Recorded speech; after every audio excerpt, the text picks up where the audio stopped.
bakit po pinayagan na alam naman natin, protected area yon, pinayagan niyo pa rin patuloy magpatayo ng mga struktura doon at patuloy pa rin po kayo nagpo-process ng mga ECC permit.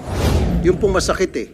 Di ba? You're supposed to be tinatawag nating tagabantay ng ating kalikasan, pero parang bantay sa lakay po ang dating nyo dito. Sana kayo, nahiwalay kayo sa kalokohan. Ito mga tagapamo na may jurisdiction sa Mount Apo, pagsisibakin mo, disiplinahin nyo yon. Dahil sigurado ako, kasabwat yun ng mga nagpatayo ng illegal structures.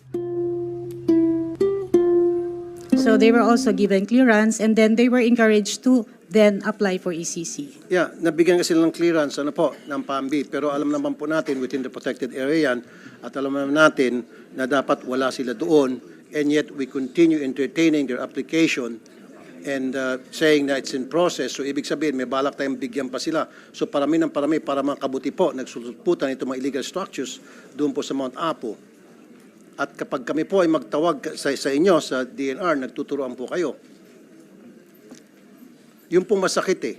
Di ba? You're supposed to be, tinatawag nating tagabantay ng ating kalikasan, pero parang bantay sa lakay po ang dating nyo dito.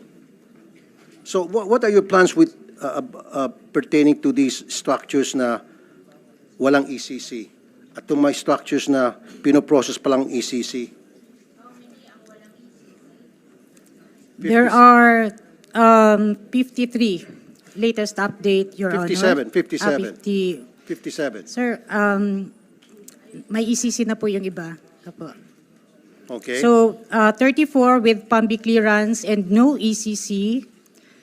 53 are without PAMBI clearance and no ECC. So anong balak niyo po dito sa wala pang clearance?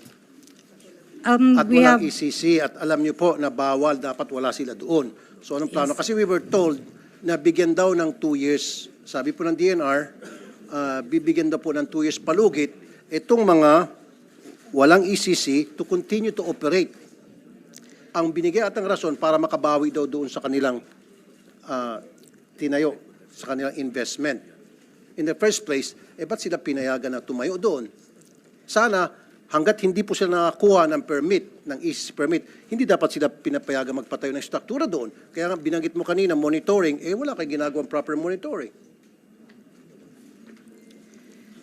Sir, to answer the question as to what do we do with those without ECC, we are going to issue notices of violation. Notices of violation. Yes, Hanggang and doon lang po. Yung sa walang mga PAMBI clearance, mag-issue po kami ng mga... Teka muna. So, issue of notice of violation. Yes po. Okay. So, hanggang doon lang. Notice of violation. And then what, ma'am? And then they will be called for a technical conference, and if for the conduct of case built up, but if they can explain properly or if it is deemed that the project is not detrimental to the environment, they can be issued ECC. Ma'am, Place, dapat hindi nabigyan, napatayo yun. Oh. I think your problem, Secretary Loizaga, your regional is very poor or walang concern sa ginagawa nyo. I think the regional is kasi pag pinag-report mo sila ng pinag-report, yung report nila nakakatawa eh. Bakit mo pababayaan na walang ECC at walang PAMBI tatayo? Oh. So you're not watching over it? Di ba sabi mo kanina, meron kayo ginagawang monitoring dito sa mga struktura na itinatayo sa mga protected areas. Okay, kung meron kayong ginagawang monitoring, dapat itong 57 na structures na nakatayo na ngayon doon, hindi dapat nangyari ito. Dapat napigilan to. Ang ginawa nyo, pinayagan nyo magpatayo dyan, and then pinoprocess nyo while processing their application, dapat mag-apply muna sila, once na-approve na application nila, saka pa lang sila magpatayo ng struktura. Yun po dapat ang patakaran. Yun po yung standard. Ang nangyari, pinapayagan nyo na magtayo dyan, and siguro, alam mo na ang dahilan. Sa magkanong kadahilanan, siguro po, ang katanungan ko doon, follow up. With your indulgence, Madam Chair, can I say something po regarding Mount Apo? Just to answer the query of the progenitor. Kasi parang wala silang pakialam. Tumayo ka ng tumayo dyan. Kahit walang ECC, walang PAMBI, wala silang pakialam. You cannot do that. You cannot do that. Dati rin siya, Madam Chair, na red doon sa 11, kaya pwede rin siyang sumagot. Madam Chair, sir, just to go on further with the Red Dumagan was saying, actually po, the region issued 57 show cause orders already and 24 notice violations and 7 But cease and you should desist not orders. to build. Kasi pag na-allow mo ng to build, mahirap nang tanggalin. Yun Correct. ang problema. Madam Chair, we agree. Dapat kayo, hindi nyo ina-allow to build. Kasi pag nag-build na yan, tell it to the Marie. Napakahirap magtanggal niyan. Walang Miss- gagawa niyan. Yusek Fragada, Yes, sir. meron kayong monitoring team kung tawagin. Ano pong tawag sa monitoring team nyo? Can you give me the Sir, exact it's name? through the Protected Area Management Office po. Meron po sila. Anong tawag? PAMO Office po. PAMO Office. Yes, What and- does PAMO stands for? Protected Area Management Office. Okay, sila sa all the monitoring. Yes, sir. So, kailangan itong mga taga-PAMO na may jurisdiction sa Mount Apo, pagsisibakin mo. Totoo, hindi ako nagbibiro. Dahil kapag hindi mo pagsisibakin yan, pagdududahan ng mga tao, hanggang sa kataas-taasan, tumatanggap din. Yes, Your Honor. Prove to us na malinis kayo. Yes, Your Honor. Na protector talaga kayo ng environment. Yes, Your Honor. Kasi tama nga naman sinasabi din ni Senator Cynthia na in the first place, hindi niya sana pinayagan yun na makapagpatayo yan. Sinasabi kanina, papaulit-ulit, kailangan permit muna bago structure. Dito, nangyari, structure muna, saka mag-apply ng permit. Tapos in process pa yung permit, etc. O ngayon, 57, paano pa ito pasasara itong 57 ito at sinabihan kami na give them 2 years daw. We agree, Your Honor, with your recommendation. One of the problems actually, and we'd like to recommend to the Senate to help us with this, nabanggit niyo po yung constitution ng PAMO office. For Mount Apo per se, we only have around one plantilla officer there and around maybe 30 job orders po na umiikot over So, ibig sabihin po, 31 ang 62,000. empleyado niyo sa monitoring. Po, they have to monitor 62,000 hectares of Mount Apo po. So, that's one of the areas we'd like to recommend na matulungan po kami ng Senado. Sir, to increase there's such our- thing as our drone. people. Pwede mo lang kayo gumamit ng drone para ma-monitor yung the whole area kahit na ilang hektarya pa yan, kahit na thousands of hectares yan. Kung gusto, maraming paraan. Kung ayaw, maraming dahilan. Di po ba? Yes, sir. Actually po, this year, because of the budget, would increase the budget on the drones were increased para nga po Sir, further ma-monitor. Sir, we were not born yesterday. All of us were not born yesterday here. Alam ng DNR na itong 57 na mga illegal structures na tinayo doon ay hindi dapat naroon. Pinayagan nila, sabi kanina, sa magkanong kadahilanan. Dahil kapag hindi, sila ay diretso lamang, hindi sana natayo itong mga structures na ito. Ngayon, mahirapan kayo patanggal to. Nakatayo na eh. Di po ba? Yes, So sir. sabi ko, yung mga tagapamo nyo, sir, disiplinahin nyo yun. Dahil sigurado ako, kasabwat yun ng mga nagpatayo ng illegal structures. Kung hindi na sinunod, bakit dinagdagan nyo pa yung but why did you issue the ECC? Ma'am, siguro on the part, Madam Chair, on the part of ECC, if these proposed activities are within the allowable, that we call, such as in the multiple use area, which is in the law, enshrined in the law, so we subject them to the environmental impact statement system. And since we cannot just disapprove because Sa amin na lalagyan ng reclamation, alam nyo mamamatay yung mga mangrove namin at babaha kami. But in-issue nyo rin yung ECC doon. Ma'am, Di kasali kayo. Ma'am, can we go to the process, ma'am? Sabi na in-issue nyo yung ECC dahil kailangan. Hindi kailangan yun. Ma'am. Sana kayo, nahiwalay kayo sa kalokohan. Kung ang local government nag-issue ng PAMBI because there are local government, kayo nagmatigas kasi kayo ang DNR. Bakit kayo nag-i-issue? Ma'am, yeah, ganun nga po, ma'am. So, in the process, because these are allowed under other laws, and because of the reality on the ground, we subject them to the environmental impact statement system. Yeah, pero ASEC, Yes, kasi ma'am. at the moment, ang dating sa aming lahat, on paper lang tong konsepto ng protection. Walang actual implementation. It's just parang on paper na declared siyang protected pero hindi talaga siya protected. And siguro on a personal note, Madam Senator, I've been just over 1 year as BMB, concurrent director. Naman yan reason, blue. Ma'am, Yun ang hindi tama, po on sinasabi, paper lang, ma'am. pinalulusot nyo. Ako, I can understand, nag-issue ng PAMBI kasi may mga local government doon. But yung ECC, purely DNR yan. Ba't kayo nag-issue ng ECC? Napapansin ko kanina pa, mahilig kayo dito magturuan, kundi magturuan, maghugas ng kamay. Ang pinakalas, sinabi niyo po, Secretary Loizaga, it was before your term, okay? Sige, granting gano'n na nga. Now, ikaw na nakaupo at alam mo may mga violation, correct it. Wag no, don't blame other people. Don't blame the previous administration. Very respectfully, sir, I am not blaming anyone. Ka- I am acknowledging the facts as they are on the ground when I assumed office. Exactly. And It- this is why I have begun to institute these investigations, and we have suspended the power of the region to actually issue ECCs. Kasi ang sinabi niyo po kanina, Madam Secretary, na ang nag-issue ng building permit ay yung LGU, right? That is the reality on Correct. the ground, sir. Exactly. Exactly. I know that. BPLO, okay?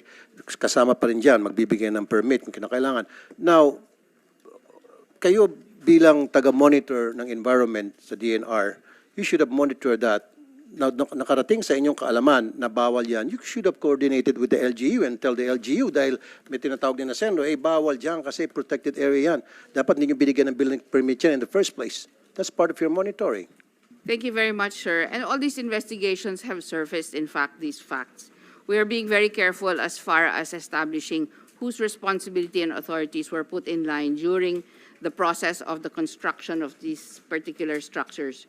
We cannot just point fingers, as you said. We have to acknowledge that the investigation and the evidence need to be quite thorough. And that's what we're doing now, respectfully, sir, if I may. At this point, we cannot establish the exact facts during the time that these constructions actually occurred. Even Red Dumagan was not the Red during that time. And therefore, we are actually constituting now and actually constructing now these events in order for us to take the appropriate action. So your recommendations, sir, are very well taken. I would just like to humbly represent that we are not pointing fingers here. We are acknowledging the facts on the ground. We are acknowledging the gaps in the law. And we are acknowledging also the possible gaps in our implementation, having seen that, in fact, these structures were erected even if these are in protected areas. I think, sir, at this point, and Madam Chair, with your indulgence, it's really important for us to understand the circumstances behind these actual constructions. We are not fully in control of these areas, as you know, given the kind of manpower that we have. The local governments are partners in the protection of the environment. This is not the DNR's sole job. This is the job of the DNR. You did mention na kayo ay partners ng LGU Yes. in protecting the environment. So, ba't wala kayo bang ginagawang coordination sa LGU na each time may magpapatayo, kukuha ng permit para, building permit para magpatayo sa isang protected area, dapat kinukonsulta kayo? Dumadaan muna sa inyo? Wala bang ganong klaseng coordination? Thank you very much, sir. In fact, that is what we're doing at this point. I've also had very close coordination with Secretary Ben-Hur Abalos. We are going to try to produce the process that is required in order for, in fact, this to be stopped at the inception rather than the corrective measures that we are having to take now. So between the DLG and ourselves and the DOT, because ecotourism is such a big part of, in fact, this actual activity, we are now coordinating very closely, and we have recommendations on the process as well as the constitution and function of the PAMB that will be submitted as part of our position paper, sir. Kasi yung BPLO or yung LGU, bago sila magbigay ng building permit, meron tinatawag na zoning, right? Tama? At dun sa zoning, malalaman kung anong area yan, whether that area is protected, whether that area ay hindi dapat mapatayuan o pwedeng patayuan. Then, proper coordination with the LGU, you should know, malalaman mo kung ano yung mga areas na dapat hindi na pinatayuan ng building, na dapat yung LGU may coordination din sa inyo para mutually masasabi nyo na hindi pwede dyan or pwede dyan, okay dyan. So sa nakikita ko po kasi marami na napatay na struktura at sinasabi nyo nga, okay, sige, hindi nyo po control yon, control po ng LGU. Pero kung meron kayong proper coordination, hindi sana napatay yung building na yon through proper coordination with the LGU. Respectfully, sir, I agree with you, and therefore the coordination needs to be made more effective. I also recognize the point of Madam Chair on the difficulty regarding local dynamics and the pressures that we faced in this type of activities. If I may also, sir, I think that we need to acknowledge that in some of these areas, there are titles, alienable and disposable lands that are already with title. And therefore, we have no option but to recognize the rights and have that regulation be part of the LGU and DNR coordination, as you have suggested, sir. Ma'am, okay, kapag halimbawa yung isang illegal structure within the protected area, dinemolish nyo, madidimanda ba kayo? Alam nyo na kayo'y nasa tama, alam nyo na may batas na dapat hindi siya nagpatayo, halimbawa yung isang negosyo, hindi dapat nagpatayo dyan ng struktura, wala siyang ECC, marami siyang violation, etc. Kapag dinemolish nyo yan, madidimanda ba kayo? Makukulong ba kayo? Matatanggal ba kayo sa pwesto ninyo? Kung madidimanda, sir, Madam pakisagot. Chairman, yes, madidimanda. Madidimanda kayo? Madidimanda po. At matatanggal ka sa trabaho? I'll take the Boracay as example. I've faced several cases. Kami po yung nagpatanggal. Ang totoo niyan, kaya napadali po yung Boracay. Yung Municipality of Malay, meron po siyang ordinansa. Pero that only pertains to the beach area. Those, they have this so-called 25+5 ordinance. Ang requirement lang po doon, kailangan ng notice, isyuhan nila ng notice, in 10 days pag walang ginawa, they can summarily demolish. So, pumasok kami with DPWH, napadali po. So pwede pala? Pwede po, pwede. So, basta't may proseso lang. After 10 days, Pagka mayroon pong ordinansa in the case of Boracay, Kaya nga. in other areas, in fact, there are areas in Boracay that we were not able to do that. Those structures in the forest land, we all went, we went to court for the demolition of those structures. Some are still pending.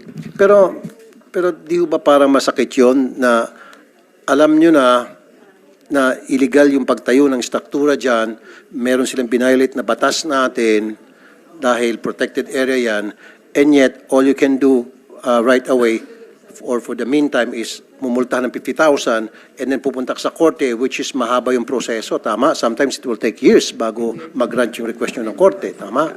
Whereas yung nangyari sa Boracay, napakabilis. Agad-agad na maraming na-demolish. Tama po. In fact, in our position paper, meron po kaming in-include na baka magkaroon kami ng summary authority, an authority to summarily demolish areas, no? Structures in protected areas, gagawin po namin. So are you saying na kailangan ng legislation for that? Para yes po, kasi ang magkaroon ka ng outright sabi- authority? Sa batas mismo, sinabi po, we have to go to court po. Okay.